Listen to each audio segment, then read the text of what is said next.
can we break down walls and feel more connected with those around us? Hello, I'm Chester Elton, and this is my co-author and dear friend, Adrian Gostick. Well, Chester, would you say well-connected questions have the power to transform our sense of self, our relationships, and society? Question mark? Yes. Well, good. That's our subject today. We're going to figure out how questions can change our lives. And I'm excited for this. As always, we hope the time you spend with us will help reduce the stigma of anxiety at work and in your personal life. And with us is our new friend, Topaz Adizes. I hope I said that right. Anyways, yeah. Adizes. He has conducted more than 1,200 conversations in his Emmy Award-winning experience design studio, The Skin Deep. Topaz is host of Getting Under the Skin podcast and author of the book 12 Questions for Love, a guide to intimate conversations and deeper relationships. He's now bringing his knowledge of the power of questions to the workplace to help leaders, managers, and employees alike. Topaz, we are delighted to have you on the podcast. Thanks for finding the time. Chester, Adrian, it's great to be here. Let's do this. I'm ready. All right. Well, we're excited. Yeah, this is a fun topic. And, we had a chance to look through the book. It looks like an amazing resource for people. And you say that asking the right questions can help you build psychological safety. Well, that's something we talk about with our clients. Everybody's looking for that. It's hard to achieve. So walk us through this concept of how questions can build psychological safety, maybe better relationships with the people we work with. I believe it's about asking well-constructed questions. The better the constructed question, the better the answer you'll get. Our brains are built to answer questions, to fetch those answers. And we, as leaders, as individuals in society, we are so focused on the answers that we don't realize all the power is in the question. And all the power is in the question because the question shapes the answer. So if you're going to ask your two children who are running around at 7 p.m., 8 p.m. at night, do you want to go to sleep? That question poses two possibilities, yes or no. If I say, do you want to sleep on the bed or on the couch? The answer of no is not an option. It's the bed or the couch. The question shapes the answer, And so we don't spend enough time focusing on the question. We're not trained to do that. And I've seen that from the last 11 years, having the honor of hosting the Space of the And, that format that we do, of over 1,250 conversations. And I've seen how a well-constructed question can create the space and an opening for an exploration that deepens people's connection to one another. And ultimately is a sense of seeing someone and being seen. And when that happens, even if you disagree, there's a sense of safety. Why? Because you've been seen. You've been heard. And you have the next question, so no pressure. Yeah, make it a really, really good question for Topaz, okay? Exactly. I came across a great quote the other day that said, "We live in the world our questions create." And I think that's very powerful. You start the conversation, you're inviting that. So my question.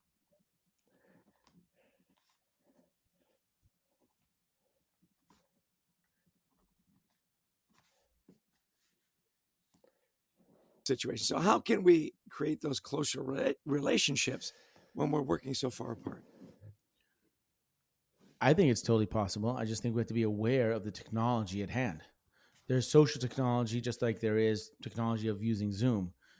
Certain cultures have different social technologies. Are you shaking the hand? Are you hugging and giving a kiss in the cheek? Are you not touching each other like in Japan and bowing down? There's no physical. What is a social technology? What is the technology you're using? So in the physical, being aware of that, I think, is imperative. Someone asked me yesterday, well, we're not going to really connect and have this connection in technology like we do in person. I say, well, I don't know if that's a good question because it's inevitable. We're doing this on Riverside. We're seeing each other in 3 totally different locations, yet we're able to create a moment of conversation that hopefully has value for the listener. So there's opportunities here that technology enables us. The question is, are we using that? Let me give a simple example. I'm going to give 2 examples. One, if we're all physically in the same room, 15 of us having a meeting in a circle, the person to my right and to my left, I see them at 2 feet away. I see them very close, right? Chester, who's on the other side of the room at 15, 20 feet away, I see his whole body. I don't really see him up close, right? In the Zoom room, we can have 15 of us here and everyone is in the same close-up. I can say something and read pretty much everyone's face at the same moment, at the same distance in a close-up, which is a physical impossibility. In some sense, that's an advantage, right? Another example, in the physical world, you're going to have a meeting. There's always innately by physical demands, there is a warm-up. Somebody walks into the room, they're standing, they walk close to you, they shake your hand, they sit down. At minimum, there's a 30-second, 1 minute warm up, even from the fact that they're far away to them. And then when it's over, there's a cool down. They get up, they say goodbye, they walk, you see them walk away, they leave the room, they close, there's a cool down. In the Zoom room, there isn't. Snap on, let's go to work, snap on, goodbye. That's why it feels transactional. So if you're aware of that, how do I bring the warm up and the cool down to the Zoom room meeting? Right? So to me, connection is innate in all of us. And there's an amazing opportunity for us to collaborate and find the magic, for us to collaborate as a group by finding what we find in connection of conversing from a different point of views. And the technology is there, and it's inevitable. We can't stop it. This is what is here. The question is, are we using it to our benefit? So we have to be conscientious of the tools at our hands, at our disposal. That's awesome. So I'm not going to ask a question because I don't want to be judged. So I'm not judging. That's why I say, just to be clear, there's no right question. There's no right question. Good. They're all right. There's just some that are better constructed than others. So right? Give me a well-constructed question then. Give me an example where you were, whether you saw this or you heard about this, where somebody asked this really well-constructed question, maybe that changed everything. So give me an example. A great simple example. Yeah. That also speaks to what I mean by the powers in the question. A friend of mine, filmmaker for many years, 20, 25 years, got married, moved to Austin, had 3 daughters. And at some point at the age of 45, he's like, okay, I need to change my career. I got 3 daughters. So the question he asked himself is, who can I get to pay me to learn this new industry? The new industry was construction. So he constructed a great question. Who can I get to pay me to learn a new industry? And then he went and found the answer. Now, many of us would say, okay, I got to change careers. I got to find something else. So how am I going to learn it? That answer fetches, well, maybe I'll volunteer my time. Maybe I'll intern. Maybe I'll do this. He didn't ask that question. He said, who can I get to pay me to learn that industry? Which was basically, I'm going to go to a construction company, development company, offer my filmmaking services. They're going to pay me. I'm going to learn their industry. The world, Chester, you said a great quote, which I want to use again. We live in the world that are of the answers to our questions. Is that what it is? Something like that? We live in the world that our questions create. Exactly. Yeah. So how the world we live in right now, if we talk about the Western world, we're looking at pollution, the state of the world. What are the questions we've been asking for the last 100, 200 years? Then this is where we're at. The answers are, if we ask a different question, like if your business didn't say, how can we make the most profit, but said, how can we create a story that our grandchildren would be so proud of what we do today? We would do something different. Companies have mission statements. Why don't they have mission questions? Because the answers always change. In lieu of technology and everything coming up, the answers are always going to change, but the question can remain the same.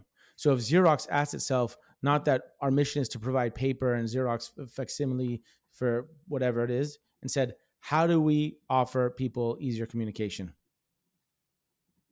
Right? Yeah. How do we, then we'll change the answer. Today we sell Xerox copy paper. Tomorrow we sell Windows with the mouse, right? Wasn't it Steve Jobs what was the story? Steve Jobs saw the mouse at like Xerox or some competitor that he bought from them. And yeah, Xerox invented it, didn't know what to do with it. Exactly. Because they were focused on the answer, not the question. And in today's climate where things are changing so fast, focus on the question because the answers will always change. Yeah.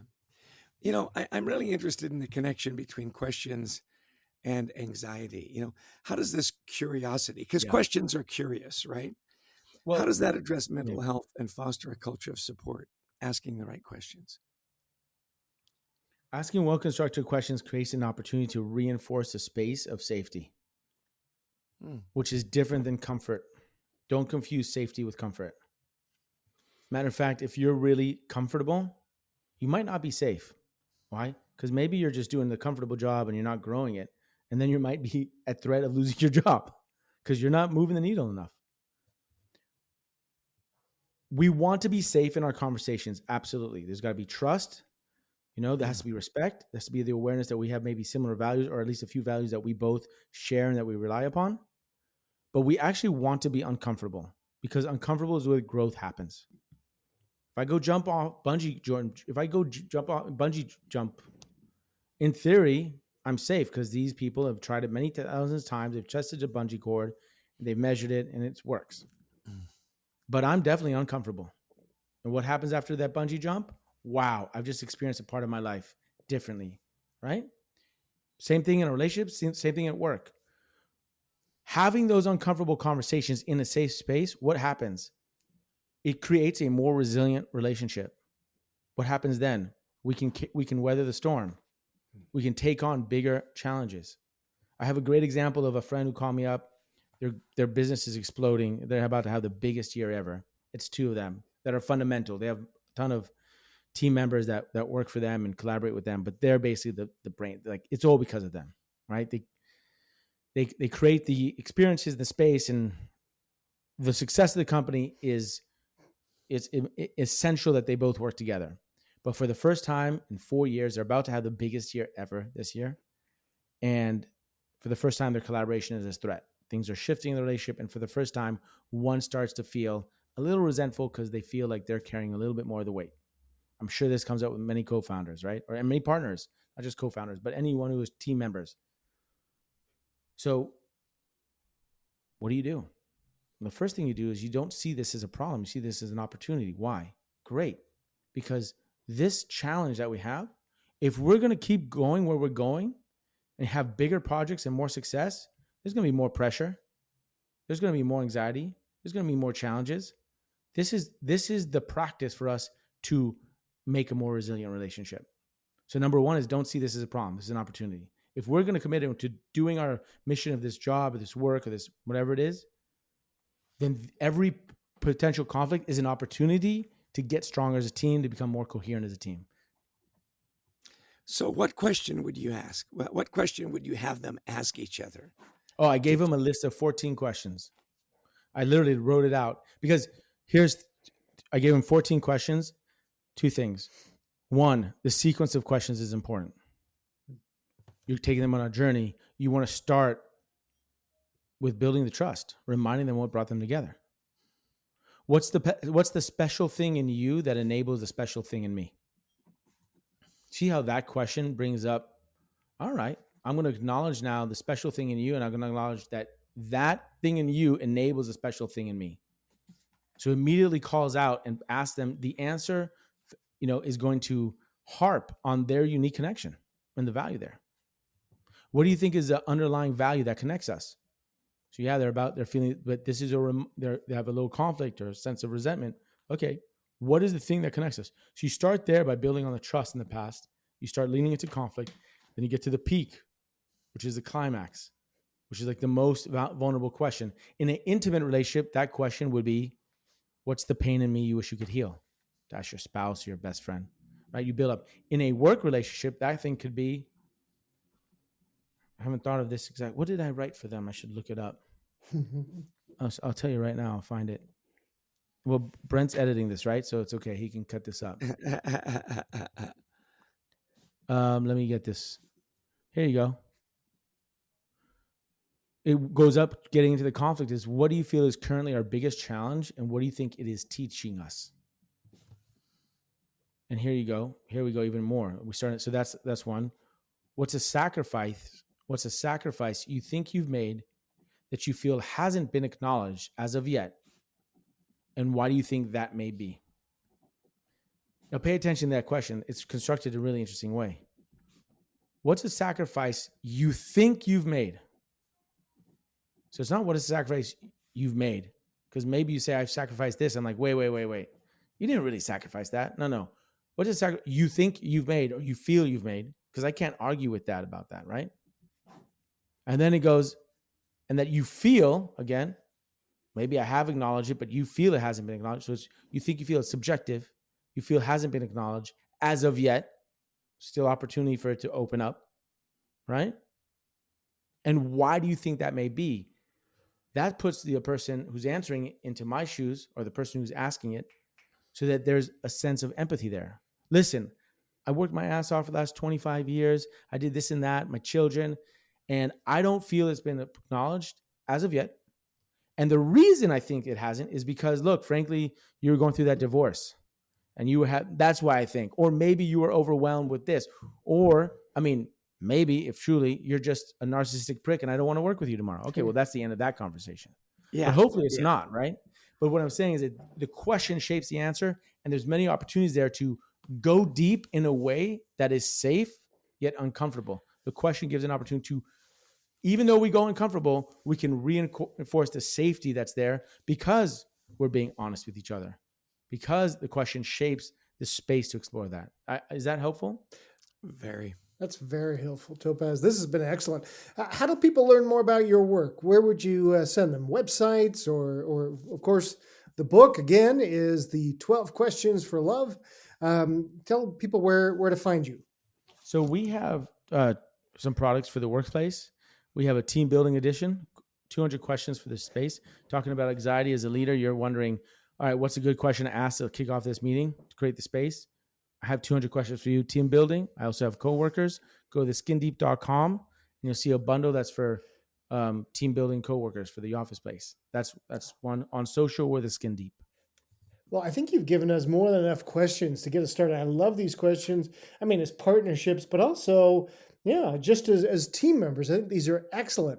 I notice our time has flown by here. Give us a couple of things you do yourself, Topaz. This podcast on anxiety, a couple of things you do to take care of yourself in your very busy day. Well, I'm turning 49 this year, and I did for the first time, which was a gigantic privilege, a 10-day silent meditation retreat. Wow. Yeah. So it was no phones, no mirrors, no eye contact, no talking, meditating, going for a walk on the beach. And I learned a lot. And what I learned was, people think meditation is about not having thoughts. It's actually about being good at letting go of thoughts, letting go of thoughts and emotions. And you just carry that into your life.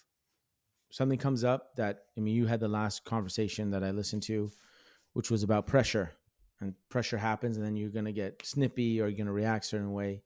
And I think what's key, I've learned just most recently in a really experiential way, was when that thought comes up, when that emotion comes up, when that pressure comes up, before you respond, take a breath and almost let it dissolve.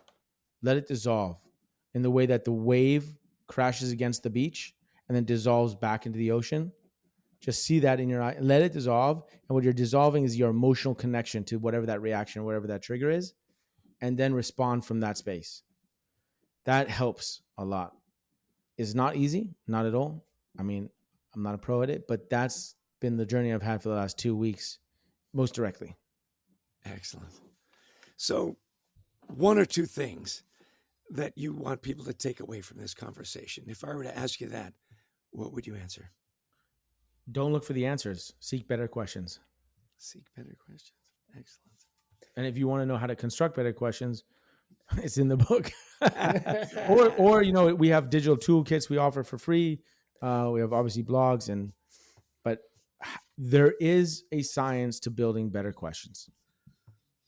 And there's an art of how to sequence them and how to create the space to hold that space of inquiry. I love this. You're obviously such an expert on this, Topaz, and you've taught us all here in 20 odd minutes.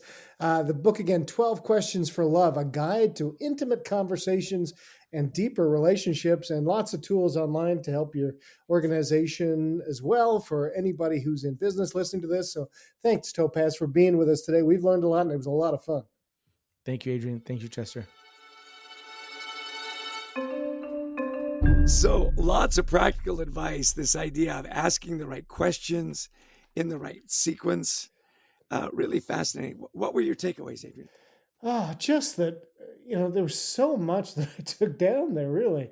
Um, Connections are innate in all of us, and the world opens up when we ask well-constructed questions. So it's not just, how's it going? Yeah, We yeah, dig deeper with our questions and we get more. So yeah, that was really, it was just sort of opening myself up to, are the questions that I'm asking the right questions? yeah.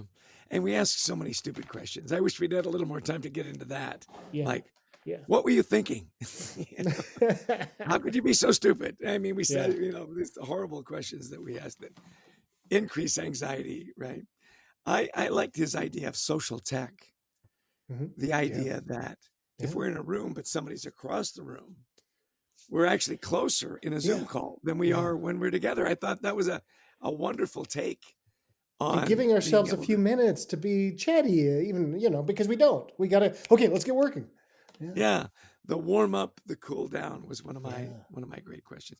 I thought it was interesting when he said the sequence of questions is important. Yeah. I'd like to take a deeper dive into that and go to his website, theskindeep.com, Yeah. where there is a sequence. There's Right. Well, how and you if you start the notice, conversation. yeah, those the questions that he gave those partners was brilliant because the sequence was so important, as you say. He began with what brought you together in the first place. So starting at the beginning, and you could see this with a couple or a team. So what was the mission? Well, the boss brought me together. No. What's the mission that brought you here to the credit union you're working for, or to the manufacturing company you're working for, or wherever you are? What brought you here? And then I love that question of what's the special thing in you that enables the special thing in me?